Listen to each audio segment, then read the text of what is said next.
በስመ አብ ወወልድ ወመንፈስ ቅዱስ አሐዱ አምላክ አሜን። በአማን ተንሥአ ክርስቶስ መድኃኒነ እንኳን አብጽሕክሙ እንኳን አብጽሐነ። እንኳን አደረሳችሁ፣ እንኳን አደረሰን። በበዓለ ሃምሳ አንድን ሰው ስናገኘው ሰላም የምንለው እንዴት ነው የሚለውን በዛሬው ክፍለ ትምህርታችን እናያለን ማለት ነው። በተጨማሪ ደግሞ በቀላሉ እንዴት አደርህ፣ እንዴት አደርሽ፣ እንዴት ዋላችሁ ለማለት በግዕዝ ምን እንላለን የሚለውንም አብረን እንመለከታለን ማለት ነው። የመጀመሪያው ጌታችን መድኃኒታችን ኢየሱስ ክርስቶስ ከሞት መነሳቱን ስንናገር በሁለት መንገድ መናገር እንችላለን። አንደኛ በአማን ተንሥአ ክርስቶስ መድኃኒነ፣ ጌታችን መድኃኒታችን ኢየሱስ ክርስቶስ በእውነት ተነሳ፣ በእውነት ተነስቷል እያልን እንናገራለን ማለት ነው። ሁለተኛው ደግሞ ክርስቶስ ተንሥአ እሙታን ይላል አንድ ሰው፣ ሌላኛው ሰው ደግሞ በአብይ ኃይሉ ስልጣን ብሎ ይመልሳል። ድጋሚ ሌላኛው ሰው ደግሞ አሰሮ ለሰይጣን ይላል ማለት ነው። አሰሮ ለሰይጣን ካለ በኋላ አግዓዞ ለአዳም ብሎ ይመልሳል ማለት ነው። አግዓዞ ለአዳም ካለ በኋላ ሌላኛው ሰው ሰላም ይላል። ድጋሚ ሌላኛው ሰው እምይእዜሰ ይላል። ከዛ ኮነ ሲል ፍስሐ ወሰላም ብሎ ይመልሳል ማለት ነው። የዚህ ትርጉም ስንመለከት ክርስቶስ ተንሥአ እሙታን፣ ጌታችን መድኃኒታችን ኢየሱስ ክርስቶስ ከሞት ተነሳ፣ ከሞት ተነስቷል ማለት ነው ትርጉሙ።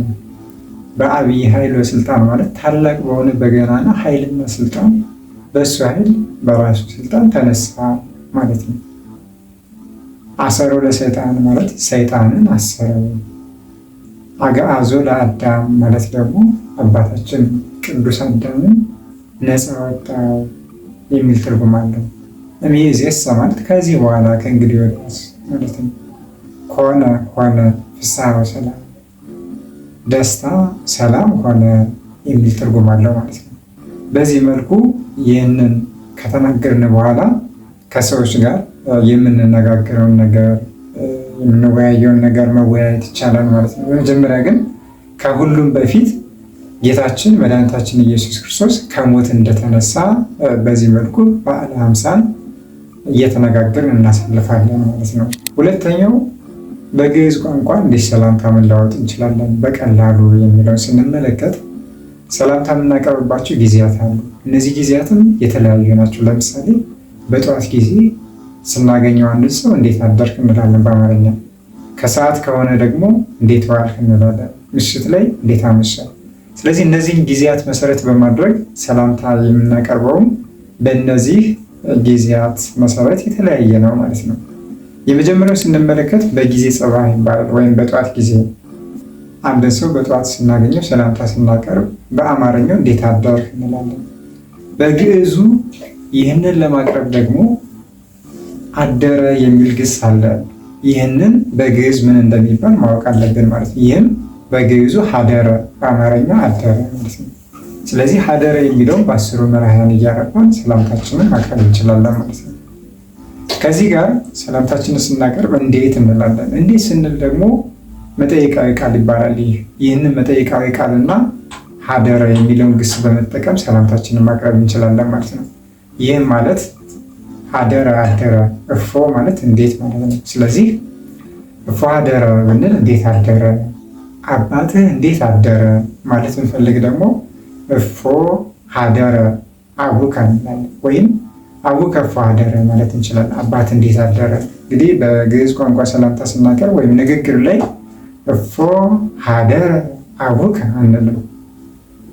ሰላምታ ንግግር ስለሆነ እፎ ሀደረ አቡከ እንላለን። በአማርኛው ወይም በሌላ ቋንቋ ስንገልጽ ቃላችንን ለስለስ አድርገን እንጂ ቁጣ በሚመስል ያነጋገር ስልት አንናገርም ማለት ነው። ስለዚህ እፎ ሀደረ እንላለን ማለት ነው። እንዴት አደረች ማለት ከፈለግን ደግሞ ሀደረ አደረ ነው። ሀደረት ሲሆን አደረች ነው። ስለዚህ እፎ ሀደረት ስንል እንዴት አደረች። እናትህ እንዴት አደረች ማለት ብንፈልግ እፎ ሀደረት እምከ ወይም እምከ እፎ ሀደረት እንላለን ማለት ነው። ወንድሜ ሆይ እናት እንዴት አደረች፣ ደህና ናት ወይ ማለት ከፈለግን ደግሞ ኦሆየ እፎ ሀደረት እምከ እንላለን ማለት ነው። ወንድሜ ሆይ፣ እናት እንዴት አደረች ብለን ሰላምታችንን ማቅረብ እንችላለን ማለት ነው። በዚህ መልኩ በሌሎቹ መቀጠል ይቻላል ማለት ነው። እንደ ምሳሌ ለአንድ ወንድና ለአንድ ሴት እንመልከትና ሌሎቹን እናንተ ማየት ስለምትችሉ ማለት ነው። አንድን ወንድ በጠዋት ስናገኘው እንዴት አደርክ እንላለን በአማርኛው። በግዕዙ ደግሞ ይህንን ስንቀይረው አደርክ ማለት ሀደርከ ነው። እንዴት ማለት ደግሞ እፎ ነው። ስለዚህ እፎ ሀደርከ እንላለን ማለት ነው። እፎ ሀደርከ እንዴት አደርክ፣ አባቴ እንዴት አደርክ ማለት ከፈለግን ደግሞ አቡየ እፎ ሀደርከ፣ አባቴ እንዴት አደርክ እንላለን ማለት ነው። በዚህ መልኩ ሌሎችንም መቀጠል ይቻላል ማለት ነው። አንዲትን ሴት አንድ እህታችንን ስናገኛት ደግሞ እንዴት አደርሽ ለማለት እፎ ሀደርኪ እንላለን። እፎ ሀደርኪ እንዴት አደርሽ። እመየ እፎ ሀደርኪ፣ እናቴ እንዴት አደርሽ። እህቴ እፎ ሀደርኪ፣ እህቴ እንዴት አደርሽ በማለት በዚህ መልኩ ማቅረብ እንችላለን ሰላምታችንን ማለት ነው። ቀሪዎቹን እንዴት አደሩ፣ እንዴት አደራቸው የሚለውን በቀሪዎቹ መርሃን በማርባት መስራት ይቻላል ማለት ወይም መግለጽ ይቻላል ማለት ነው።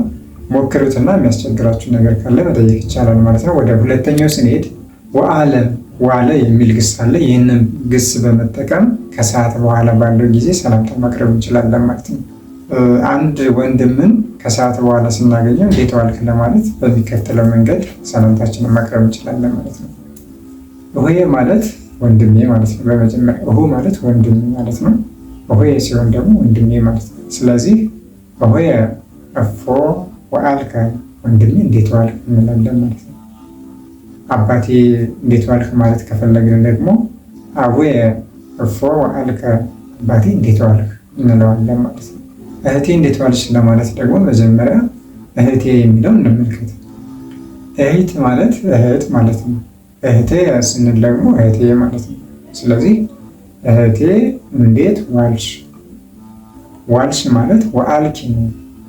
እንዴት ማለት ደግሞ እፎ ነው። ስለዚህ ይህን አንድ ላይ ስናደርገው እህቴ እፎ ወአልኪ፣ እህቴ እንዴት ዋልሽ እንላለን ማለት ነው። እመየ እፎ ወአልኪ፣ እናቴ እንዴት ዋልሽ። አሃዌ እፎ ወአልክሙ፣ ወንድሞቼ እንዴት ዋላችሁ። አሃቴ እፎ ወአልክሙ፣ እህቶቼ እንዴት ዋላችሁ በማለትም ሰላምታችንን ማቅረብ እንችላለን ማለት ነው። ሶስተኛው በጊዜ ምሴት በምሽት ጊዜ ነው። ይህም በአማርኛው እንዴት አመሸህ፣ እንዴት አመሸሽ፣ እንዴት አመሻችሁ የምንለው ማለት ነው። ስለዚህ ይህንን የሚገልጽልን ግስ ደግሞ አምሰየ አመሸ የሚል ግስ አለ። ይህንን ግስ በመጠቀም ሰላምታችንን ማቅረብ እንችላለን ማለት ነው። እፎ አምሰይከ ካል እንዴት አመሸህ ስሙን የምናውቀው ከሆነ ለምሳሌ ስሙ አቤል ከሆነ አቤል እፎ አምሰይከ፣ አቤል እንዴት አመሸህ። አቡየ እፎ አምሰይከ፣ አባቴ እንዴት አመሸህ። እሆየ እፎ አምሰይከ፣ ወንድሜ እንዴት አመሸህ በማለት መግለጽ እንችላለን ማለት ነው። ለአንዲት ሴት ሲሆን ደግሞ እፎ አምሰይኪ እንላለን። እንዴት አመሸሽ። እፎ አምሰይክሙ፣ እንዴት አመሻችሁ። እፎ አምሰይክሙ፣ እንዴት አመሻችሁ ለሴቶች ማለት ነው። በዚህ መልኩ ሰላምታችንን መቅረብ እንችላለን ማለት ነው። ከዚህ ውጭ ደግሞ ያሉ ለምሳሌ እንዴት ቆየህ፣ እንዴት አረፈድህ ስንል የምንጠቀምባቸው ግሶች አሉ። ይህም ቆየ ማለት ጸንሐ፣ ቆየ የሚል ትርጉም አለው። ፎጸናይከ ካል እንዴት ቆየህ፣ ፎጸናይክሙ እንዴት ቆያችሁ፣ ፎጸናይኪ እንዴት ቆየሽ የሚለውን በመጠቀም መግለጽ እንችላለን። ከዚህ ውጭ እንዴት አለ፣ እንዴት አለሽ ማለት ስንፈልግ ደግሞ ሀለወ፣ አለ፣ ኖረ የሚል ግስ አለ። ይህንን በመጠቀም ፎሀለውከ እንዴት አለ፣ ፎሀለውኪ እንዴት አለሽ፣ ፎሀለውክሙ እንዴት አላችሁ እያለ መጠቀም እንችላለን። ሌላኛው ሰላም የሚል አለ። ሰላም ማለት ሰላም የአማርኛ ትርጉሙ። ሰላምን ደግሞ ከመስተዋድዳዊ ጠላት አስማት ጋር በመጠቀም መግለጽ እንችላለን ማለት ነው። ይህም ለከ፣ ለኪ፣ ለክሙ የሚለው ማለት ነው። ሰላም ለከ ስንል ሰላም ላንተ ይሁን፣ ሰላም ለኪ፣ ሰላም ላንቺ፣ ሰላም ለክሙ፣ ሰላም ለእናንተ ይሁን እያልን ሰላምታችንን ማቅረብ እንችላለን ማለት ነው።